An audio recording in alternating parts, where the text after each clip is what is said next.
L'ingénieur généraliste, il se caractérise par son aptitude, effectivement, à partir d'un socle de connaissances assez solide d'un point de vue scientifique, son aptitude à apprendre très vite, acquérir des connaissances dans des domaines qui, a priori, lui sont au départ étrangers. Donc l'ingénieur généraliste, il est à la fois pluridisciplinaire, bien entendu, mais aussi capable de trouver les moyens de se comporter dans toutes les situations. L'essentiel des étudiants arrivent par le concours commun Mines-Pont, donc ils ont 3 années de formation.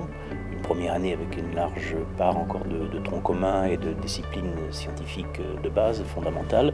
Une deuxième année s'oriente vers des options ou des départements. Et puis une troisième année qui se termine par un stage d'assez longue durée, puisque c'est pratiquement un semestre, souvent dans des universités étrangères. L'INPL est une fédération d'écoles d'ingénieurs qui regroupe aujourd'hui sur la place de Nancy 7 écoles.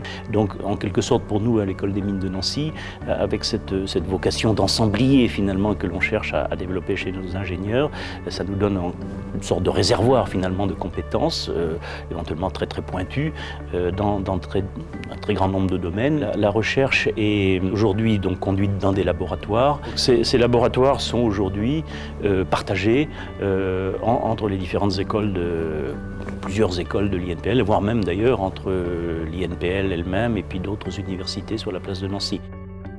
Artem, c'est je dirais c'est l'extension du concept généraliste et pluridisciplinaire qui, au moins depuis Bertrand Schwartz, fait partie des gènes de l'école des mines. Avec l'alliance Artem, nous les amenons à avoir un contact avec le monde artistique, le monde de la créativité, et ce contact se fait par l'intermédiaire de la mixité, au moins dans un certain nombre de projets, de nos étudiants avec des étudiants de l'école d'art et de l'école ICN, école de management.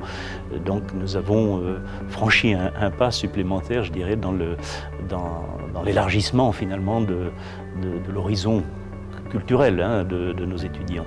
Le type d'ingénieur que nous nous efforçons de former aura effectivement à exprimer cette dimension humaniste dans le monde de demain.